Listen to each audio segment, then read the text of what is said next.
महाभारत में चित्रांगदा कौन थी? जब अर्जुन 12 वर्ष का वनवास भोग रहे थे, उस दौरान उनके 3 विवाह होते हैं। पहला उलूपी जो कि नागकन्या थी, दूसरा चित्रांगदा जो कि मणिपुर के राजा चित्रवाहन की पुत्री थी, और तीसरा एवं आखिरी सुभद्रा जो कि भगवान श्री कृष्ण की बहन थी। दरअसल अर्जुन को नियम के उल्लंघन करने की वजह से 12 वर्ष का वनवास हुआ था, जिस दौरान वे तीर्थस्थलों पर जाकर रहने लगी। उसी दौरान उनके 3 विवाह हुए। अपने 12 वर्ष के वनवास के दौरान अर्जुन एक बार महेंद्र पर्वत होकर समुद्र के किनारे चलते चलते हुए मणिपुर पहुँचे। वहाँ उन्होंने मणिपुर नरेश चित्रवाहन की पुत्री चित्रांगदा को देखा तो देखते ही रह गए, क्योंकि वह बहुत ही सुंदर थी। तब उन्होंने मणिपुर के नरेश के समक्ष पहुंचकर कहा, राजन, मैं कुलीन क्षत्रिय हूँ, आप मुझसे अपनी कन्या का विवाह कर दीजिए। चित्रवाहन के पूछने पर अर्जुन ने बतलाया कि मैं पांडुपुत्र अर्जुन हूँ। यह जानकर राजा चित्रवाहन ने अर्जुन के समक्ष एक शर्त रखी।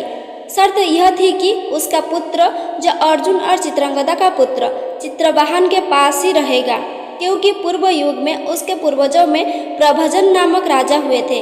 उन्होंने पुत्र की कामना से तपस्या की थी, तो शिव ने उन्हें पुत्र प्राप्त करने का वरदान देते हुए यह भी कहा था कि हर पीढ़ी में एक ही संतान हुआ करेगी। अतः चित्रवाहन की संतान वह कन्या ही थी। चित्रवाहन ने कहा, मेरे यह एक ही कन्या है, इसे मैं पुत्र ही समझता हूँ। इसका मैं पुत्री का धर्म अनुसार विवाह करूँगा, जिससे इसका पुत्र हो जाए और मेरा वंश प्रवर्तक बने। अर्जुन ने कहा, ठीक है, आपकी शर्त मुझे स्वीकार है। और इस तरह अर्जुन और चित्रांगदा का विवाह हुआ। कुछ काल तक अर्जुन ने चित्रांगदा के साथ वैवाहिक जीवन का आनंद लिया और उसके बाद उनको एक पुत्र हुआ। पुत्र का नाम बभ्रुवाहन रखा गया। पुत्र जन्म के उपरांत उसके पालन का भार चित्रांगदा पर छोड़ अर्जुन ने विदा ले ली। चलने से पूर्व अर्जुन ने कहा कि कालांतर में युधिष्ठिर राजस्व यज्ञ करेंगे, तभी चित्रांगदा अपने पिता के साथ इंद्रप्रस्थ आ जाए। वहां अर्जुन के सभी संबंधियों से मिलने का सुयोग मिल जाएगा। बभ्रुवाहन भी अपने पिता अर्जुन की तरह परम प्रतापी था, जो भविष्य में बड़ा होकर अपने पिता अर्जुन को ही युद्ध में हरा देता है, जो अपने नाना की मृत्यु के बाद मणिपुर के राजा बने।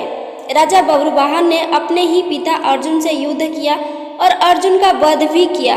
दरअसल एक बार जब युधिष्ठिर ने अश्वमेध यज्ञ किया था, तब यज्ञ का अश्व मणिपुर जा पहुंचा। अश्व के साथ अर्जुन थे। वह घोड़ा घूमते घूमते मणिपुर जा पहुंचा। मणिपुर नरेश बभ्रुवाहन ने जब सुना कि मेरे पिता आए हैं, तब वह गणमान्य नागरिकों के साथ बहुत सा धन साथ में लेकर बड़ी विनय के साथ उनके दर्शन के लिए नगर सीमा पर पहुंचा। मणिपुर नरेश को इस प्रकार आया देख अर्जुन ने धर्म का आश्रय लेकर उसका आदर नहीं किया। उस समय अर्जुन कुछ कुपित होकर बभ्रुवाहन से भला बुरा कहा। उस समय अर्जुन की पत्नी नागकन्या उलूपी भी उस वार्तालाप को सुन रही थी। तब मनोहर अंग वाली नागकन्या उलूपी धर्म निपुण बभ्रुवाहन के पास आकर यह धर्म सम्मत बात बोली, बेटा, तुम्हें विदित होना चाहिए कि मैं तुम्हारी विमाता नागकन्या उलूपी हूँ। तुम मेरी आज्ञा का पालन करो, इससे तुम्हें महान धर्म की प्राप्ति होगी। तुम्हारे पिता कुरुकुल के श्रेष्ठ वीर और युद्ध के मत से उन्नत रहने वाले हैं, अतः इनके साथ अवश्य युद्ध करो। ऐसा करने से ये तुम पर प्रसन्न होंगे, इससे संशय नहीं है। यह सुनकर बभ्रुवाहन ने अपने पिता अर्जुन से युद्ध करने का निश्चय किया। तब अर्जुन और बभ्रुवाहन के बीच घोर युद्ध हुआ। कहते हैं कि इस युद्ध में बभ्रुवाहन मूर्छित हो गए थे और अर्जुन मारे गए थे। अर्जुन के मारे जाने का समाचार सुनकर युद्ध भूमि में अर्जुन की पत्नी चित्रांगदा पहुंचकर विलाप करने लगी। वह उलूपी से कहने लगी कि तुम्हारी ही आज्ञा से मेरे पुत्र बभ्रुवाहन ने अपने पिता से युद्ध किया। चित्रांगदा ने रोते हुए उलूपी से कहा कि तुम धर्म की जानकार हो बहन, मैं तुमसे अर्जुन के प्राणों की भीख मांगती हूँ। चित्रांगदा ने उलूपी को कठोर और विनम्र दोनों ही तरह के वचन कहे। अंत में उसने कहा कि तुम ही ने मेरे बेटे को लड़ाकर उनकी जान ली है। मेरा बेटा भले ही मारा जाए, लेकिन तुम अर्जुन को जीवित करो, अन्यथा मैं भी अपने प्राण त्याग दूंगी।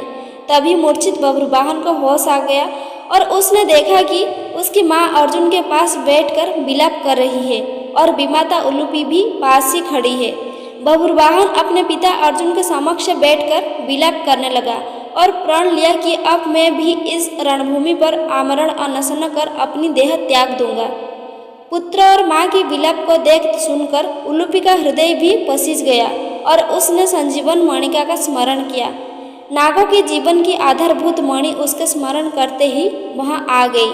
तब उन्होंने बब्रुवाहन से कहा कि बेटा उठो, शक मत करो, अर्जुन तुम्हारे द्वारा परास्त नहीं हुए हैं। यह मनुष्य मात्र के लिए अजय है। लो, यह दिव्य मणि अपने स्पर्श से सदा मरे हुए सर्प को जीवित किया करती है। इसे अपने पिता की छाती पर रख दो, इसका स्पर्श होते ही वे जीवित हो जाएंगे। बब्रुवाहन ने ऐसा ही किया। अर्जुन देर तक सोने के बाद जागे हुए मनुष्य की भांति जीवित हो उठे। फिर उसने अश्वमेघ का घड़ा अर्जुन को लौटा दिया और अपने माताओं चित्रंगदा और उलूपी के साथ युधिष्ठिर अश्वमेघ यज्ञ में शामिल हुए। अगर आपको मेरी यह वीडियो पसंद आई है तो प्लीज़ वीडियो को लाइक करें, शेयर करें और ऐसे ही नए नए वीडियो देखने के लिए हमारे चैनल को सब्सक्राइब करना बिल्कुल न भूलें। धन्यवाद।